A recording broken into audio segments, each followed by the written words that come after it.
आदाब अर्ज़ है। रिपोर्टर 21 अरमान साबिर वीलॉग के मुश्तरका प्लेटफॉर्म से कराची प्रेस क्लब के स्टूडियो से मैं हूँ फारूक ज़मी और मेरे साथ हैं अरमान साबिर। और बात होगी जनाब, पूरे पाकिस्तान में सियासी सूरत बहुत तेज़ी से तब्दील हो रही है। एक तरफ ज़मान पार्क में जो है वो इमरान खान को गिरफ़्तार करने की कोशिश की जा रही है, इसी तरह जो हम सिंध की सियासत है उसमें बड़ी तब्दीली देख रहे हैं। MQM के जो पूरा धड़े हैं सारे वो एक हुए हैं। माने से अल्ताफ़ मर्जर हुआ है और मुकाबला शुरू हो गया है अल्ताफ़ हुसैन वाली पार्टी के साथ। MQM लंदन या अल्ताफ़ हुसैन वाले जो लोग हैं, उनको जो चाहने वाले लोग हैं, कल वो वहाँ पर भी पहुँचे। कहाँ? बहादराबाद, जिसे वो अपना आखिरी मरकज़ करार देते हैं MQM पाकिस्तान वाले, और वहाँ पर भी चीज़ें हुई, उसके ऊपर भी बात करेंगे। एक छोटी सी लाइन उसके हवाले से कि इमरान खान के हवाले से जो पूरी सूरत हाल बनी हुई है उसके ऊपर हम एक अलहदा से व्लॉग कर लेंगे। इसको सिर्फ अभी तक बिल्कुल उसी में यहाँ पर महसूस तो जनाब हुआ ये कि कल वहाँ पर पहुँचे और उसके बाद एक एहतजाज का सिलसिला शुरू हुआ। और जब ये एहतजाज का सिलसिला शुरू हुआ तो ये मतलब आपको एक माने ना माने, लेकिन वो एक तसादुम हुआ और उस तसादुम के अंदर हवाई फायरिंग की भी आवाज़ें लोगों ने सुनी। पुलिस की इन्वेस्टिगेशन जारी है, तमाम हवाई फायरिंग भी हुई, उसके अंदर मारपीट भी हुई। तो MQM लंदन का ये कहना है कि बुनियादी तौर पर ये वो अफराद थे जो कि वहाँ पर गए थे। जो लोग वहाँ पर गए थे वो शोहदा लोग थे, यानी जो MQM के पार्टी के काम के दौरान जो है पुलिस मुकाबलों के अंदर या जो नामालूम अफराद के हाथों मारे गए, उनके फैमिलीज थी, उनकी फैमिलीज थी, और वो लोग जो कि अभी गिरफ्तार हैं वो लोग थे। और ये लोग वहाँ पहुँचे थे कि जनाब इस हवाले से कि हमें जो तहफ़्फ़ुज़ात हैं वो दूर किए जाएँ, तहम उनके ऊपर तशद्दुद हुआ है। ये एक वीडियो देखिए ज़रा।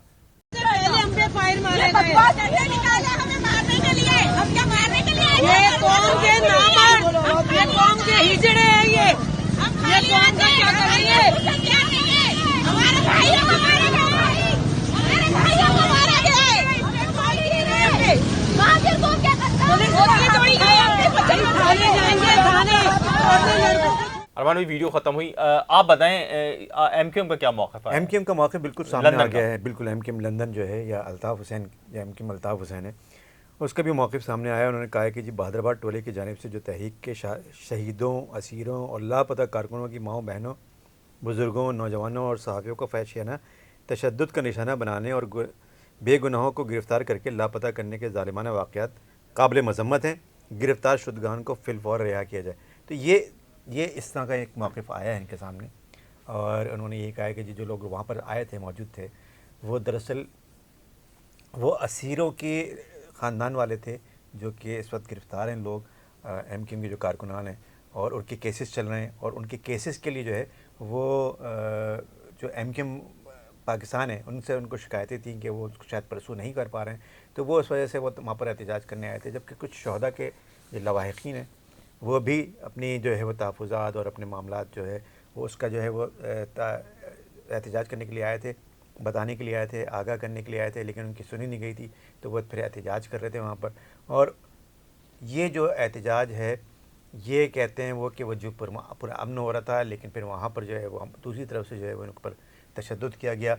ये उनका मौक़िफ़ है। जबकि MQM पाकिस्तान का जो मौक़िफ़ है, अच्छा, आपकी बात हुई है, आपकी बात दो तीन दोस्तों से हुई है, लेकिन जो आपने इससे कबल भी बताया था कि MQM लंदन ने ये पॉलिसी रखी है कि किसी तरह भी मज़ाहमत या टकराव की पॉलिसी पे नहीं जाएगी। बिल्कुल MQM जो है अल्ताफ़ हुसैन है, उसने तो यही कहा है कि टकराव की पॉलिसी पे नहीं जाना है। जो अल्ताफ़ हुसैन ने जो प्रेस कॉन्फ्रेंस की थी उसमें भी उन्होंने यही कहा था अपने कारकुनों से कि बिल्कुल काम रहें, बिल्कुल पुरसुकून रहें, पुरअमन रहें। और जो मतलब उनका कहना है, मकसद उनका पूरा प्रेस कॉन्फ्रेंस का ये था कि रिएक्ट ना करें, तो सुकून में रहें। तो अभी मेरे ख़्याल से उनकी अदम तशद्दुद की पॉलिसी है सब अल्ताफ़ हुसैन की, और हमेशा से उनकी रही है। अब हंस रहे हैं यार। तो बहरहाल देखें, इस वक्त जो है वो उन्होंने तो फ़िलहाल यही कहा है। इस वक्त जो है अब आप जो है वो हंस रहे हैं, मुस्कुरा रहे हैं, तो आपके पास क्या इत्तलात हैं? देखिए कुछ भी नहीं, मेरे पास कोई इत्तलात नहीं है इस तरह तो फिर आप जो है वो मायने ख़ैज़ अंदाज में जो है वो क्यों मुस्कुरा रहे हैं यार? वैसी हंसी आ गई।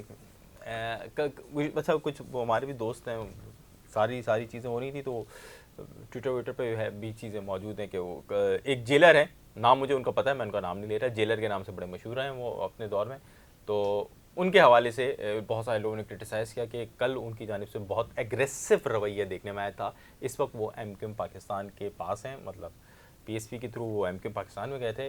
तो उन फ़र्द का नाम बहुत ज़्यादा वो हाईलाइट किए, बहुत नाराज़गी का इज़हार किया कुछ लोगों ने इस हवाले से ट्वीट्स भी की कि उन्होंने जो वहाँ पे मिसबिहेव किया या जो चीज़ें की उनकी सरबराही में ये हो रहा था, मतलब लोगों का कहना है। लेकिन क्योंकि वहाँ पे जो एनी शाहिदीन और जितने भी लोगों से हमारी बात हुई, जो रिपोर्टर्स वहाँ पे जो मामला कर रहे थे कवरेज, उन सबसे जो बात हुई है, तो ये है कि ये कहना बहुत क़ब्ल वक्त होगा, मतलब बेहतर ये कि इन्वेस्टिगेशन हो जाए तो उसके ऊपर बात की जाए कि किसने वो किया। लेकिन जो पाकिस्तान का क्या देखिए, एमक्यूएम पाकिस्तान तो कह रही है कि वो हमारे वो बाहर चौक पे खड़े रहे, वो तो हमारे मरकज़ के सामने भी नहीं आए और कोई आ भी नहीं सकता। ये अच्छा, ये भी कहा है कि कोई आ भी नहीं मतलब सकता। ये उन्होंने जो, और ये देखें कुछ बातें जो है वो मीडिया पर आ चुकी हैं और कुछ बातें जो मेरी 1 to 1 उनसे बात हुई है, तो उन्होंने ना, मतलब अभी तक वो मेरे ख्याल में पॉलिसी मौक़िफ़ आज अभी आ जाएगा अब से कुछ देर में, लेकिन जो अब तक की जो बातें आई हैं वो इसमें यह है कि, और जैसे ही ये वाक़या हुआ तो भाईजी भी बाहर खड़े हुए थे और भाईजी मामला को देख रहे थे, और इसके अलावा ये भी हुआ कि जो मतलब पहुँचे तो थे वहाँ तक, लेकिन अब माने ना माने कोई, वहाँ तक पहुँचे तो थे, चौक पे भी पहुँच गए तो बड़ी बात है। वहाँ पे उनका बुनियादी तौर पे वो पहले एहतजाज का सिलसिला जारी था और उस एहतजाज के सिलसिले के अंदर जो है फिर वो किस तरफ से हुई बिना इन्वेस्टिगेशन के जो है हम ये बात नहीं कह सकते। वो जो 2 अफराद पकड़े गए थे उनको अभी तक किसी कोर्ट के अंदर पेश नहीं किया गया है। और एमक्यूएम पाकिस्तान जो, अगर ओवरऑल अगर हम बात करें उनके मौक़िफ़ की, तो जो उनके सरबराह हैं इस वक्त खालिद महमूद सिद्दीकी, उन्होंने आज मीडिया में ये कहा है कि कोई यहाँ तक नहीं आया, चौक पे कुछ एहतजाज हुआ और ये क़ानून नाफिज करने वाले इदारों का काम है कि ये क़ानून नाफिज करने वाले इदारों का काम है कि उनको रोकें या जो भी करें। और कल यही हुआ था कि उन्होंने फौरी तौर पे पुलिस तलब की थी, मतलब उन्होंने कोई रिएक्ट नहीं किया एमक्यूएम पाकिस्तान ने, लेकिन उनका ये कहना है, एमक्यूएम पाकिस्तान का कहना है कि ये तो होगा, हम अच्छा कर रहे हैं इसलिए ही हो रहा है, हम सही कर रहे हैं, मतलब ये कह रहे हैं कि हम क्योंकि कुछ काम कर रहे हैं तो ये उसका रिएक्शन आ रहा है। बुनियादी तौर पर वो ये बात तस्लीम कर रहे हैं कि हम कुछ ऐसा कर रहे हैं कि उससे वो सामने वाली पार्टी मुश्तइल हो रही है। उनका इशारा किस तरफ था? ये लंदन केस की तरफ होगा। मैं हमने लंदन केस की तरफ इशारा था, खुल के नहीं बोला उन्होंने, तमाम ये सूरत हाल थी।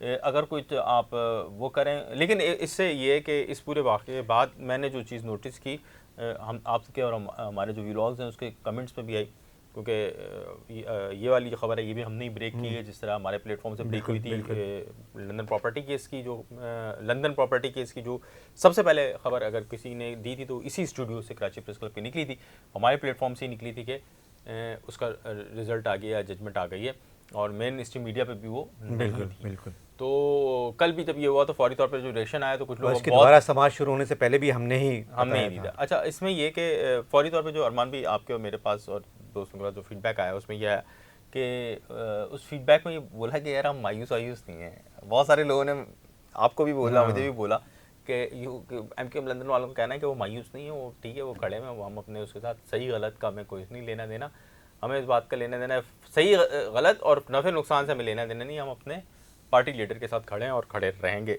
कुछ एंडिंग करनी है तो पाकिस्तान। अच्छा, दूसरी तरफ पाकिस्तान जो है, एमक्यूएम पाकिस्तान, उसका भी उनके जो है जो लीडर्स वगैरह हैं उनका भी यही कहना है कि जो वो पूरा अज़्म है और जो मामलात हैं इस वक्त वो आहिस्ता आहिस्ता सही हो जाएंगे। और ये एक तरह का फौरी तौर पे जो रिएक्शन होता है वो इसी तरह का आना था।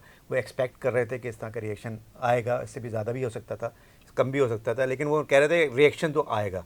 तो अब ये रिएक्शन जो है वो आहिस्ता आहिस्ता कह रहे हैं कि जब इनकी परफॉर्मेंस आती जाएगी और ये इसी तरह से सियासत करते रहेंगे तो आहिस्ता आहिस्ता वो फिजल आउट होते चला जाएगा, तो और लोग भी जो है वो फिर आहिस्ता आहिस्ता तस्लीम करना शुरू कर देंगे। तो ये सियासत है, लेकिन सियासत में जो है इस तरह के तसादुम जो है वो नहीं होने चाहिए। अच्छी बात तो यही है कि नहीं होने चाहिए, और ये जो है मामला जो है वो यहीं बेहतर है कि बेहतर अंदाज में जो है वो मामला सॉल्व हो। तो आप क्या कहते हैं? नहीं, ये बहुत फितरी सी चीज़ है और मेरे ख्याल में ये होनी थी और होगी, क्योंकि इसकी बुनियादी वजह ये है कि जब घरों में भी भाइयों के दरमियान प्रॉपर्टी का तनाज़ा हो तो यही होता है। इस वक्त एमक्यूएम लंदन ये समझती है कि वो ओन करते हैं असीरों की फैमिली को, शोधा की फैमिली को, और इसी तरह एमक्यूएम पाकिस्तान कहती है कि वो असीरों और शोधा की फैमिली को ओन करते हैं। एमक्यूएम लंदन का सबसे बड़ा इल्ज़ाम ये है कि उन्होंने अपने उन तमाम लोगों को, जो कि एमक्यूएम पाकिस्तान ने उन तमाम लोगों को छोड़ दिया जिसकी वीडियोस माजी में आती रहीं, एक बहुत अच्छे जो मतलब फ़र्द थे उनके एमक्यूएम के, जिनको अब हीरोज़ में माना जाता है, उनके नाम के एंड में मिर्ज़ा आता है, नाम मैं उनका नहीं ले रहा, उनको फांसी हुई और उनके हवाले से ये कहा जाता था कि उनकी फैमिली को भी लास्ट टाइम पे एक बड़े लीडर जो डॉक्टर साहब हैं, उन्होंने जो है उनकी बहन को झड़क दिया था, जिसका बड़ा वो हुआ था। और इसी तरह उनकी वाइफ से मेरी ख़ुद भी बात हुई थी, जो उस पर बड़ी सरगर्म थी, उन्होंने भी ये कहा था कि कोई मुनासिब रवैया MQM ने अख्तियार नहीं किया। तो ये सूरत हाल है, लेकिन होपफुली शहरी सिंध के लिए एक अच्छी अपोजिशन जमात पीपल्स पार्टी के सामने होना ज़रूरी है, ताकि शहरी सिंध में खुसूसी तौर पर सिंध के शहरी इलाकों में काम हो सकें। इस वक्त पूरे सिंध के अबतर सूरत हाल है, जब तक कोई अच्छी अपोजिशन, तगड़ी अपोजिशन सिंध के अंदर नहीं होगी तो ये सूरत हाल मज़ीद अबतर हो जाएगी। और पीपल्स पार्टी तवक्कात पर अब तक पूरी नहीं उतरी है, तो अगर उसको तवक्कात पे पूरा उतरने के लिए आपको कोशिश करनी है तो एक अच्छी अपोजिशन को होना बहुत ज़रूरी है। अगर अभी तक आपने हमारे चैनल्स को सब्सक्राइब नहीं किया है तो अरमान साबिर व्लॉग को और रिपोर्टर स्टूडियो 1 को आप फौरी तौर पर सब्सक्राइब कर लीजिए। हमारी कोशिश होगी कि आपको जुर्रत के साथ जल्द सबसे पहले आपको इन्फॉर्मेशन भी पहुँचाएँ और अपना तज़िया भी पहुँचाएँ। आपका बहुत शुक्रिया। आदाब अर्ज़। खुदा हाफिज़।